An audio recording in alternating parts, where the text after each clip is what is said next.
Welcome everybody again to another session on Kafka. This is covering the biographical sketch of Franz Kafka, and this is a picture of him at 20 years old that you see on the screen. And together this evening we have also our guest, Jeff. Jeff, you want to say hello? Hello. What's the weather like out there? It is melting, so hopefully the snow will be gone by Monday. Uh-huh. But then the worry we have is floods. Yeah. So Great. Okay, so here's another picture of actually the museum dedicated to Franz Kafka in Prague. And then here's the text we're going to look at tonight. So can you see that text now, Jeff? I can see it. Great. Okay, so what we're going to do following our normal procedure is I'm going to read aloud the sentence, and then Jeff will repeat after me. Please read with him, and then I'll ask him specific questions to unpack the grammar of the sentences, and that we will move together toward an understanding. I'm sorry that the text isn't quite as sharp as prior sessions, but this is the text that we have available. Okay, let's start out. Let's see if you can see my mark here. This you'll probably see in a little bit here. Okay, let's read from the beginning. In seinem Tagebuch sprach von der Darstellung meines traumhaften inneren Lebens. Everybody? In seinem Tagebuch sprach von der Darstellung meines traumhaften inneren Lebens. Good. Where's the verb there? The main verb of the sentence? Sprach. Sprach, right. So it's a strong verb. Sprechen, sprach, gesprochen are the three principal parts. So this means he spoke, and so obviously this is the subject here, he, referring to Kafka.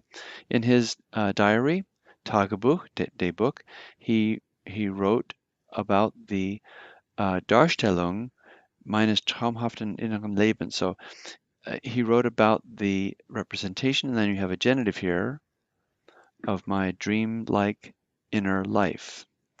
And then you have these are all adjectives with en, and then you have the s on the end of Lebens, which indicates that it's either masculine or neuter in the genitive case. Okay, going on. In der Tat lesen wir bei ihm, everybody? Und in der Tat lesen wir bei ihm von inneren Vorgängen und nicht von Begebenheiten in der Außenwelt.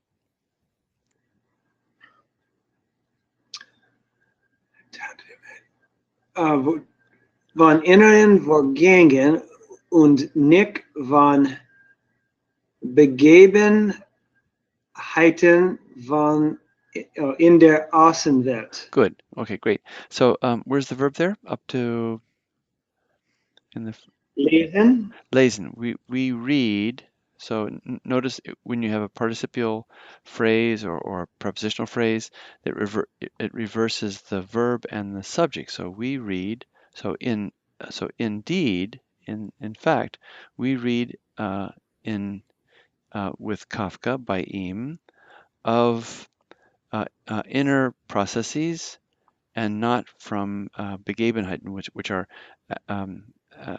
events or activities of the external world. In der Außenwelt. Good. Okay, going on. Was von seinen Charakteren gesagt wird, everybody? Was von seinen Charakteren gesagt wird. This is actually a present passive voice. It is said. So what is said about his characters, then going on, sind Gedanken, Erkenntnisse, Gefühle, everybody? Sind Gedanken, Erkenntnisse, Gefühle. Good. So our thoughts, recognitions, and feelings, and then after the semicolon, sie reagieren meist anders als wir erwarten. Sie reagieren meist anders als wir erwarten. So sie, meaning they, it can also mean she, but in this case it is referring to Charakteren, the characters. So they react, very close to the English, mostly adverb, differently, anders, as we expect. Let's see, we've analyze these first couple sentences. You want to read from the beginning and then just read slowly so we can all follow you, Jeff, in the English translation, slowly. In his diary, he spoke of the representation of my dreamlike inner life. Mhm. And in fact, we read of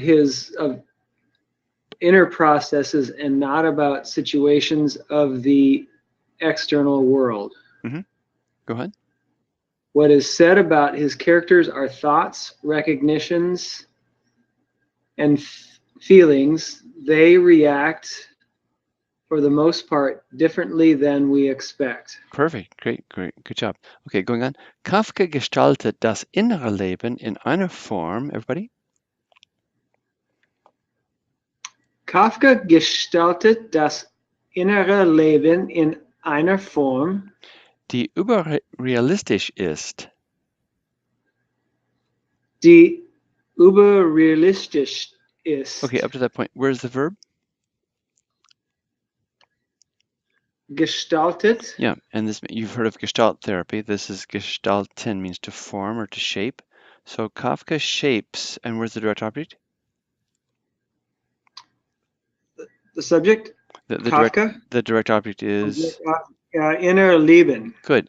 So Kafka shapes the inner life in a form.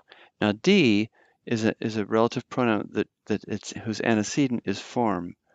That in a form, and the whatever this is determined by the gender and the number of the antecedent and the role that it plays in the third determinant is the role that it plays in the subordinate clause, which is serving as a subject here, which is überrealistisch, is surrealistic.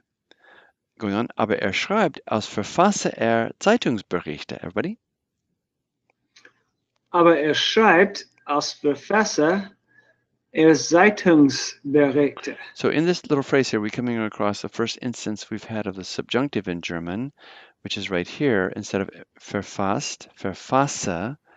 And this is used whenever there is something that's hypothetical, that's reporting a secondary speech or indirect speech reporting what someone else is saying, so i.e. not 100% factual. So he writes, and you would have to translate this as if he composes. He's not composing, but he writes as if he's composing newspaper reports, and it's so characteristic. I mean, there's so much mysterious in Kafka's writing, but it just seems like it's very banal almost. It's a really kind of a interesting combination of characteristics in his compositions. Okay, going on. Die Traumwelt Kafkas ist eine Welt ohne Landschaft. Everybody?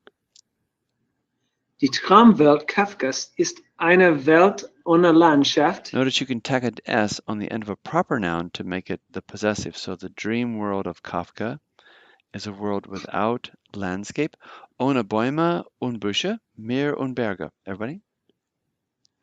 Und Bäume und Büsche, Meer und Berge. Okay, without trees and bushes, sea and mountains. Going on. Seine Menschen sind Außenseiter. Everybody? Seine Menschen sind Außenseiter, Die immer wieder ohne Erfolg versuchen, die immer wieder ohne Erfolg versuchen. let's go up to there. So here's your first verb. They are, and obviously seine Menschen, his people, are outsiders, those who are outside. And then D refers back to the Außenseiter. The antecedent is Außenseiter, who, here's your verb, who try. What is the effect of the immer plus the wieder? So whenever you have this phrase here, immer plus an adjective, this means again, and so since this means again, it means again and again. So his people are outsiders who try again and again without success. And then you're looking for an infinitive. Where's that in the next clause? Zu behaupten. Good. To maintain in the world, and here's your direct object, a place. Who try again and again without success to find or to establish or to maintain a place in the world. Great. Let's see. Why don't you read from Kafka Gestaltet? So Kafka shapes the inner life in a form. Just read from there just translate that slowly. Kafka shapes the inner life in a form which is surreal. Mm-hmm. He writes as if he were composing newspaper stories. Great. The dream world of Kafka is a world without landscape, without trees and bushes, sea and mountains. His people are outsiders who again and again, without success, are seeking to maintain a place in the world. Good, good. I said to try, but seeking is similar to that. Great, very good job. Nice translating, Jeff. So thanks so much for tuning in, and we'll see you later. Thanks. Bye bye.